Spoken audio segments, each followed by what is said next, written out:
प्रिय विद्यार्थियों और मित्रों, मैं ओपी तिवारी जिज्ञासा विथ ओपी सर चैनल पर आपका हार्दिक स्वागत करता हूं। मित्रों, मैंने इसके पहले वाली क्लास में आपको अध्ययन की दृष्टि से व्यंजनों का वर्गीकरण, व्यंजनों का भेद बता चुका था। आज मैं चलता हूं उच्चारण के आधार पर व्यंजनों के कितने भेद होते हैं, इसकी चर्चा करेंगे हम लोग। तो देखिए, उच्चारण के आधार पर व्यंजनों के कुल 8 भेद होते हैं। अच्छा, एक बात और समझिएगा, यहाँ उच्चारण स्थान की मैं चर्चा नहीं कर रहा हूँ। आप उच्चारण स्थान को मत समझ जाइएगा। यहाँ मैं केवल कह रहा हूँ कि उच्चारण के आधार पर व्यंजनों के कितने भेद होते हैं। तो 8 भेद होते हैं। वो कौन कौन से भेद होते हैं, इसकी चर्चा आज हम करेंगे और विस्तृत चर्चा करेंगे। देखिए, एक बात बताएं मित्रों, अगर आप केवल रटने की विद्या सीखेंगे तो कभी भी आप लंबे समय तक किसी भी बात को याद नहीं रख पाएंगे। लेकिन अगर किसी भी चीज को, किसी भी बात को आप भली भांति से समझ लीजिए और इसके बाद अगर आप चाहेंगे तो निश्चित रूप से 1-2 बार रिवीजन करने के बाद वह लंबे समय तक उस चीज को आप याद रख सकते हैं। इसलिए समझना जरूरी होता है।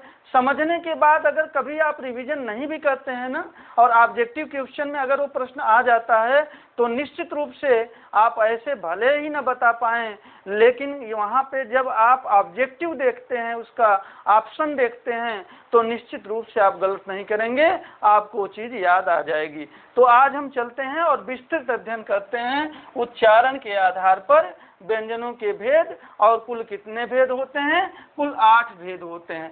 पहले भेद की चर्चा मैं करूंगा स्पर्शी व्यंजन। ध्यान से देखिएगा, यहाँ शब्द मैंने प्रयोग किया है स्पर्शी व्यंजन। यहाँ स्पर्श व्यंजन मैंने नहीं कहा है। स्पर्श व्यंजनों की कुल संख्या मैंने 25 बता दिया है। कुल 25 होते हैं स्पर्श व्यंजनों की संख्या। लेकिन यहाँ एक भेद आया स्पर्शी व्यंजन। जब ही हम कहते हैं स्पर्शी व्यंजन, वहाँ इसका मतलब होता है जो केवल स्पर्श करे, स्पर्श के साथ अन्य कोई काम न करे। अभी इसको हम भली बात समझाएंगे, जब साथ समझ लेंगे तभी हम आगे बढ़ेंगे। पहले तो देख लेते हैं स्पर्शी व्यंजनों की संख्या। यहाँ मैंने 16 लिखा है, यानी इसका मतलब 9 हमने कम कर दिया। क्या कम किए हैं, क्यों कम किए हैं, वो भी बात सारी बताएंगे। पहले हम स्पर्शी व्यंजन लिख लेते हैं कौन कौन से होते हैं। देखिए, क, ख, ग, घ, त, थ, ड, ढ, त, थ, द, ध। फिर देखिएगा प, आगे जगह नहीं है, चलिए यही लिख देता हूँ। प, फ, ब और भ। आप गिन लीजिए, ये 16 होंगे। 1 2 3 4 5 6 7 8 9 10 11 12 13 14 15 16। जानते हैं, अगर इसकी परिभाषा पूछे तो हम क्या कहेंगे? क वर्ग, ध्यान से देखिए, च वर्ग नहीं होगा, क वर्ग, ट वर्ग, त वर्ग और प वर्ग के प्रथम 4 वर्ण। यानी अगर हम इस बात को कहें, ध्यान से देखिए, अगर इस बात को हम दूसरे शब्दों में कहें तो हम क्या कह सकते हैं? क वर्ग, फिर इसके बाद ट वर्ग, और फिर हम कहेंगे त वर्ग, और फिर हम कहेंगे प वर्ग। वर्ग आप समझ रहे होंगे, एक वर्ग में 5 अक्षर होते हैं, लेकिन प वर्ग के प्रथम 4 वर्ण, प्रथम 4 वर्ण यानी 5वां वर्ण इसमें नहीं गिना जाएगा। किसमें? स्पर्शी व्यंजन में। अच्छा, स्पर्शी व्यंजन में होता क्या है? इसमें केवल स्पर्श होता है, बाकी संघर्ष नहीं होता, नासिक्य नहीं होता, यानी कुछ भी नहीं होता, केवल स्पर्श होता है। वैसे व्यंजन जो केवल और केवल स्पर्श करें, स्पर्श के अलावा कुछ और न करें, वो कितने होते हैं? उन्हें स्पर्शी व्यंजन कहते हैं। उनकी संख्या केवल 16 होते हैं। एक एग्जाम्पल से हम आपको उदाहरण देकर समझाना चाहेंगे। देखिए, एक बात अगर हम आपको कहें, हमने कहा, ध्यान से देखिए, कुल चाय पीने वालों की संख्या मान लीजिए हमने कहा 20 है। क्या कहा? कुल चाय पीने वालों की संख्या 20 है। इसमें ध्यान से देखिएगा, या आपको यहाँ पे हम आपको कह दें, ध्यान से देखिए कि केवल चाय यानी केवल चाय, केवल जो चाय पीते हैं उनकी संख्या मान लीजिए 12 है, और चाय और कॉफी पीने वालों की कुल संख्या कितनी है, हमने कह दिया मान लीजिए 8 है।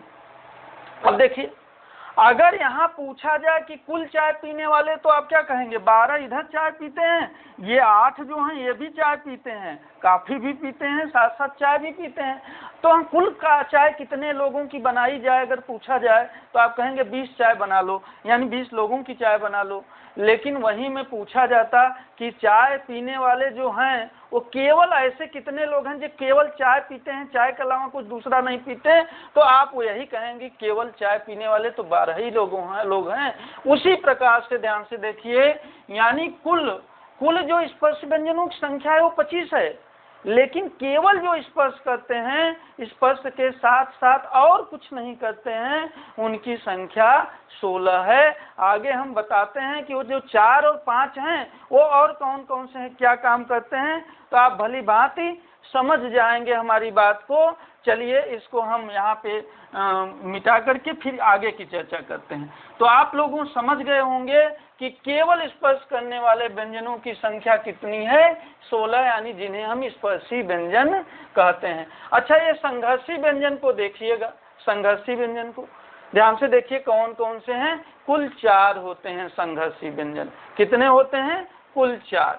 ध्यान से देखिए, थोड़ा सा यहाँ पे जगह की कमी है, इसलिए हम इसको मिटा देते हैं और फिर इसकी चर्चा करते हैं। किसकी चर्चा? संघर्षी व्यंजन की चर्चा। अब देखिए, संघर्षी व्यंजन की चर्चा आप अगर करेंगे तो संख्या को मैंने 4 लिखा है, यानी स, ध्यान से देखिएगा सभी लोग, फिर क, स और ह, यानी यही संघर्षी व्यंजन है 4। संघर्षी व्यंजन यही 4 हैं, लेकिन अगर संख्या पूछा जाए तो हम 4 ही कहेंगे और यही कहेंगे। लेकिन कुछ और संघर्षी व्यंजन है, जैसे क्या है हम बता दे रहे हैं।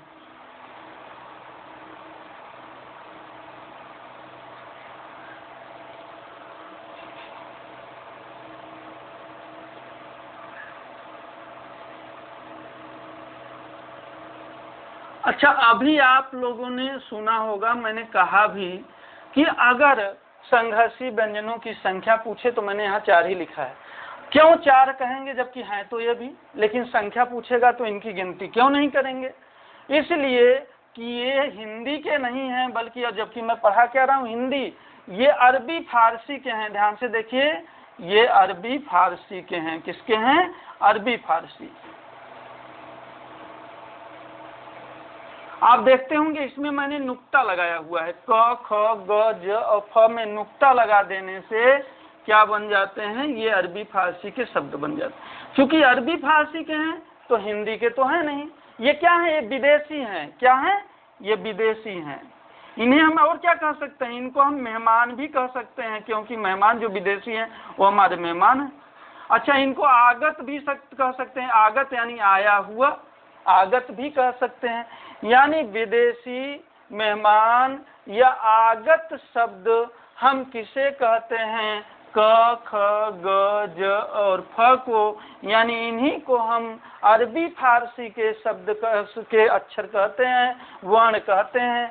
इसलिए यहाँ हिंदी में जब भी पूछे कि हिंदी में संघर्षी व्यंजनों की संख्या कितनी है, तो हम केवल और केवल कितना कहेंगे? ये 4। इन्हीं की गिनती हम करते हैं, इनकी संख्या के रूप में गिनती हम नहीं करते, क्योंकि ये आगत हैं, ये मेहमान हैं, ये विदेशी हैं, ये अरबी फारसी के हैं। इन्हीं को कभी कभी आपको गृहीत शब्द मिलता हुआ होगा, यानी गृहीत यानी ग्रहण किया हुआ। ध्यान से देखिए, एक ही प्रश्न को कई शब्दों से पूछा जा सकता है, इसलिए आप कभी भी गलती ये मत करिएगा कि अगर कभी विदेशी दे दिया तो ठीक है, मेहमान दे दिया तो भी सही है, आगत दे दिया, गृहीत दे दिया, यदि कभी भी दे दिया तो उन सभी का अर्थ एक ही होता है। क्या? क ख ग ज फ, यानी गृहीत यानी ग्रहण हुआ, दूसरे देश से आए, ग्रहण किया हुआ, आगत, मेहमान, विदेशी सब। और अच्छा कौन सा विदेशी? अरबी फारसी के ये हैं। अच्छा आइए यहाँ भी कुछ बातें हैं। ये जो 5 हमने बताया कि 5 अरबी फारसी के शब्द हैं, अब यहाँ पे क्यों बताया? क्योंकि कभी अगर दे दिया प्रश्न में कि बताइए ख, ये ख क्या इस पर ये स्पर्श संघर्षी व्यंजन है? तो हाँ है, स्पर्श संघर्षी व्यंजन है, सॉरी संघर्षी व्यंजन है, तो हाँ इसे संघर्षी व्यंजन है। हमने कहा ग क्या संघर्षी व्यंजन है? हाँ संघर्षी व्यंजन है। ज क्या संघर्षी व्यंजन है? हाँ संघर्षी व्यंजन है। ये अगर कभी पूछ लिया, मान लीजिए प्रश्न ऐसे बना दिया कि निम्नलिखित में संघर्षी व्यंजन है, ऐसे दे दिया और 4 ऑप्शन दे दिया। एक में दे दिया स ख सह, दूसरे में दे दिया पूरा दे दिया यहाँ से वहाँ तक, तीसरे में कोई 1-2 चीज छोड़कर दे दिया, तो हम पूरे को लिखेंगे। कहाँ से कहाँ तक? यहाँ से यहाँ तक। यानी जानना चाह रहा है कि क्या आप इसको जानते हो कि नहीं? हाँ हम जानते हैं। तो ध्यान से सुनिएगा, यहाँ भी एक बात है, यानी अगर ध्यान से देखिएगा NCERT यह कहता है कि ये, ध्यान से सभी लोग सुनिएगा, ख ज और फ, केवल और केवल इन 3 वर्णों को ही वह क्या बताया है कि ये अरबी फारसी के शब्द हैं, अरबी फारसी के शब्द हैं जो आपके संघर्षी व्यंजन हैं। ये NCERT कहता है। देखिए हम इसलिए बता रहे हैं, बहुत सी किताबों में आपको 3 मिलेगा, बहुत में 5 मिलेगा, बहुत में 4, गलतियां बहुत होती हैं, लेकिन स्पष्ट आप नहीं कर पाते कि कौन सी किताब क्या सही है। तो बात यही है कि ये NCERT केवल 3 को कहता है। लेकिन ध्यान से देखिएगा, राजा शिव प्रसाद सितारे हिंद, राजा शिव प्रसाद सितारे हिंद, सितारे हिंद, इन्होंने कहा था, राजा शिव प्रसाद सितारे हिंद ने कहा था कि, ध्यान से देखिएगा, कि क ख ग ज और फ, इनमें जब हम नुक्ता लगा देते हैं, नुक्ता है जो नीचे शब्द ये लगा देते हैं, नुक्ता लगा देते हैं, तो ये फिर क्या शब्द बन जाता है? नुक्ता लगाने पे ऐसे बन जाएगा क ख ग ज और फ, और तब ये हो जाएगा अरबी फारसी का शब्द हो जाएगा। इन्होंने कहा कि यह अरबी फारसी का शब्द बन जाएगा, यानी राजा शिव प्रसाद सितारे हिंद ने कहा था कि अरबी फारसी का शब्द हो जाएगा। हाँ तो देखिएगा हमने क्या कहा, क ख ग ज फ में जब नुक्ता लगा दिया जाता है, मैंने नुक्ता लगा दिया, तो राजा शिव प्रसाद सितारे हिंद ने कहा कि यह अरबी फारसी का शब्द हो जाता है। अरबी फारसी नीचे नहीं दिख रहा है, मैं इधर लिख दे रहा हूँ कि ये क्या हो जाता है? अरबी फारसी का शब्द हो जाता है। ये कौन कहा था? राजा शिव प्रसाद सितारे हिंद, जो 1913 में हिंदी भाषा विभाग के निदेशक के रूप में जाने जाते थे, निदेशक यानी इंस्पेक्टर के रूप में जाने जाते थे, राजा शिव प्रसाद सितारे हिंद, उन्हीं का ये कहना था। तो इस आधार पे अगर कभी आपको लिख दिया जाए कि NCERT के अनुसार कौन कौन से वर्ण अरबी फारसी के हैं, तब तो आप 3 ही लिखेंगे, नहीं तो ये 5 के 5 सही हैं। तो चलिए हम आगे चलते हैं, आगे हम चलते हैं स्पर्श संघर्षी व्यंजन। स्पर्श संघर्षी व्यंजन, ध्यान से देखिए, स्पर्श संघर्षी व्यंजन में क्या हो रहा है, नाम से ही पता चल रहा है, यानी इन व्यंजन जो 4 व्यंजन हैं, 4 मैंने लिखा है, इसमें स्पर्श भी होता है, साथ साथ संघर्ष भी होता है, जबकि स्पर्शी व्यंजन में केवल स्पर्श होता है। यहाँ आप लिख सकते हैं, ध्यान से देखिए, इसमें क्या केवल स्पर्श होता है, और जब आप संघर्षी की बात करेंगे, संघर्षी में केवल संघर्ष होता है, केवल संघर्ष होता है, ध्यान से देखिए। लेकिन स्पर्श संघर्षी की बात करेंगे तो यहाँ स्पर्श भी होता है और संघर्ष भी होता है। और वो जो च वर्ग का मैंने छोड़ दिया था, च, छ, ज और झ, यही 4 वर्ण ऐसे हैं जो स्पर्श संघर्षी व्यंजन है, जो स्पर्श तो करते हैं ही करते हैं, ये संघर्ष भी करते हैं साथ साथ। तो इसीलिए मैंने आपको कहा था स्पर्शी व्यंजन केवल और केवल 16 हैं। ये जो स्पर्श के साथ संघर्ष भी कर रहे थे, इनको मैंने स्पर्शी में न लिख करके स्पर्श संघर्षी में लिखा, तो ये उसमें से कम हो गए। 5 नासिक के कम हो गए, क्योंकि उसमें नासिका का भी प्रयोग होता था, वहाँ भी हमने घटा दिया। यानी जो केवल और केवल स्पर्श कर रहे थे उसको मैंने स्पर्शी में लिखा, जो केवल संघर्ष कर रहे थे संघर्षी व्यंजन में लिखा, जो स्पर्श के साथ साथ संघर्ष भी कर रहे थे वे कौन से व्यंजन हुए, ये 4 वर्ण हुए, च, छ, ज और झ। तो यहाँ पर आपको समझ में आ गया होगा। चलिए हम आगे बात करते हैं नासिक के व्यंजन। ध्यान से देखिए 5 हैं, इसको आप जानते हैं। प्रत्येक वर्ग यानी कितने वर्ग, प्रत्येक वर्ग यानी कौन कौन से, क वर्ग, च वर्ग, ट वर्ग, त वर्ग, प वर्ग। क्या 5वां अक्षर जो है, अंतिम 5वां अक्षर, वो क्या होता है, नासिक के व्यंजन होता है। चलिए हम उसको लिखते हैं, कौन से होते हैं। देखिए क वर्ग में क, ख, ग, घ अंग की बात होती है, मैंने लिख दिया अंग। फिर च, छ, ज, झ य की बात होती है, मैंने कर दिया य। चलिए और इसके बाद ट, ठ, ड, ढ अण की बात होती है, मैंने अण कर दिया। त, थ, द, ध न की बात होती है, न कर दिया। प, फ, ब, भ म 5वें में म है। यानी ये नासिक के व्यंजन है। तो इसमें क्या होता है, यानी इन वर्णों का नासिक के व्यंजन के जो वर्ण हैं, इनका जब उच्चारण किया जाता है तो जो अंदर से प्राणवायु निकलती है, यानी जो श्वास निकलती है, वह सबसे ज्यादा यानी उसका अधिकतम भाग प्राणवायु का अधिकतम भाग नाक से निकलता है, इसलिए इसे हम नासिक के व्यंजन कहते हैं। ध्यान से सुनिएगा, प्राणवायु का अधिकतम भाग किससे निकलता है, नाक के द्वारा निकल जाता है, इसीलिए इन्हें नासिक के व्यंजन भी कहा जाता है। आगे हम देखते हैं कि अर्धस्वरों की चर्चा। अर्धस्वर कितने हैं, 2। हम 2 ही संख्या के रूप में केवल 2 बताएंगे, और वो 2 कौन है, य और व। ध्यान से देखिएगा, य और व। अच्छा य व है, इसमें भी ध्यान से देखिएगा। अगर डॉक्टर वासुदेवानंदन की बात करेंगे, डॉक्टर वासुदेव नंदन, तो हम केवल और हम क्या कहेंगे, तब वासुदेवानंदन तो 4 बोले हैं, 4। वो कौन कौन से होते हैं, य, र, ल और व। ये चारों को इन्होंने अर्धस्वर माना है। क्यों माना है अभी बता रहे हैं। लेकिन अन्य विद्वान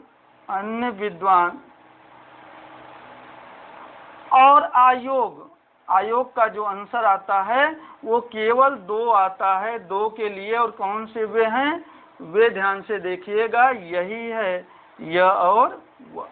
और यही इस समय सर्वाधिक मान्य है। ध्यान से देखिए, यही सर्वाधिक मान्य है।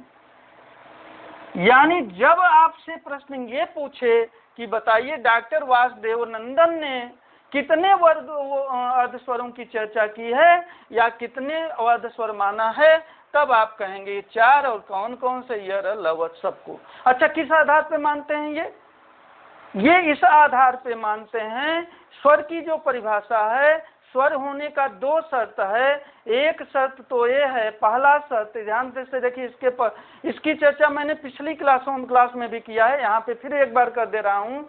स्वर होने का पहला शर्त जो है वो क्या है कि स्वर वर्ण के उच्चारण में किसी भी दूसरे वर्ण की सहायता नहीं ली जाती, पहला शर्त।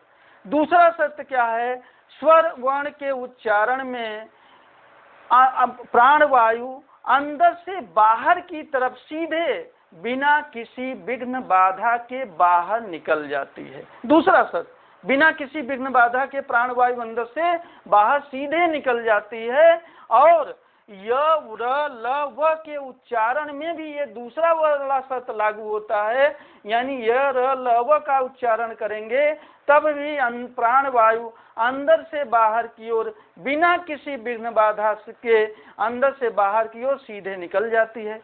तो स्वर का एक शर्त तो नहीं माना ये, यानी बिना किसी दूसरे वर्ण की सहायता के नहीं बोला जा सकता, लेकिन दूसरा वाला शर्त लागू होता है।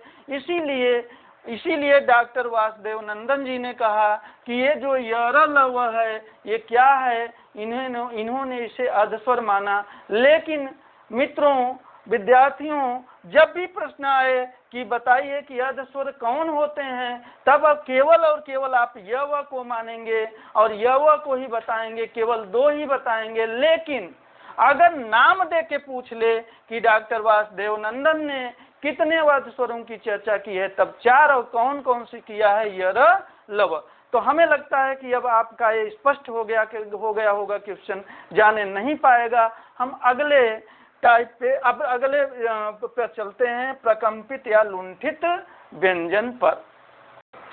आगे देखिए अगला कौन सा भेद है, प्रकंपित या लुंठित व्यंजन। अब देखिए प्रकंपित या लुंठित व्यंजन किसे कहते हैं। प्रकंपित का मतलब होता है कांपता हुआ। ध्यान से देखिए, कांपता हुआ, कांपता हुआ, कांपता हुआ।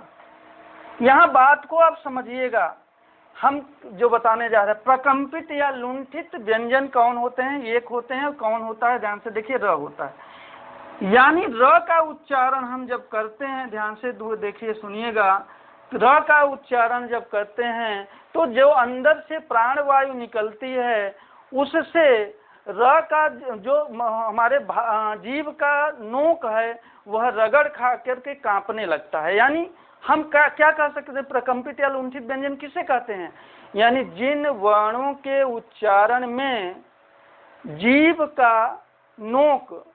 का नोक वाला भाग वायु से रगड़ खाकर कांपने लगता है, उसे हम प्रकंपित या लुंठित व्यंजन कहते हैं। और ऐसा कौन सा वर्ण है, तो र वर्ण है, जो कि कांपने लगता है। कैसे, हवा जो प्राण वायु है उससे रगड़ खा करके जीभ की नोक जो है कांपने लगती है र के उच्चारण में, तो हम इसीलिए इसे क्या कहते हैं, प्रकंपित या लुंठित व्यंजन। अगला देखते हैं हम पार्श्विक व्यंजन। पार्श्विक यानी पार्श्व में। ध्यान से देखिए, इसका शब्द का शाब्दिक अर्थ क्या होगा, पार्श्विक यानी पार्श्व, यानी बगल में, पार्श्व या बगल, पार्श्व या बगल हम कहते हैं, बगल में। यानी ध्यान से देखिएगा, जिन वर्णों के उच्चारण में जीभ मूर्धा पे चला जाता है, मूर्धा यानी मसूड़े पर चला जाता है, और प्राण वायु पार्श्व यानी बगल से सीधे निकल जाता है, उसे पार्श्विक व्यंजन कहते हैं। और कौन सा व्यंजन है, ल। ध्यान से देखिए, कौन सा व्यंजन है, ल। केवल एकमात्र व्यंजन है पार्श्विक व्यंजन, और कौन सा है, ल है। तो ध्यान रखिएगा, ल आपका क्या है, पार्श्विक व्यंजन। अगला जो भेद और अंतिम भेद है वो क्या है, ताड़नजात या उत्क्षिप्त या द्विगुण व्यंजन।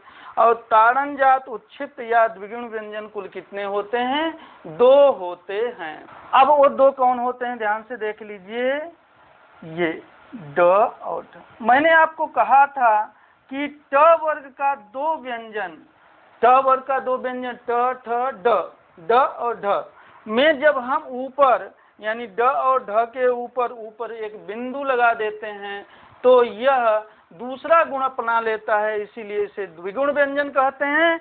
और ध्यान से देखिए, उत्क्षिप्त यानी फेंका हुआ, उत्क्षिप्त यानी फेंका हुआ। ध्यान से देखिए, उत्क्षिप्त यानी फेंका हुआ, यानी जिन व्यंजन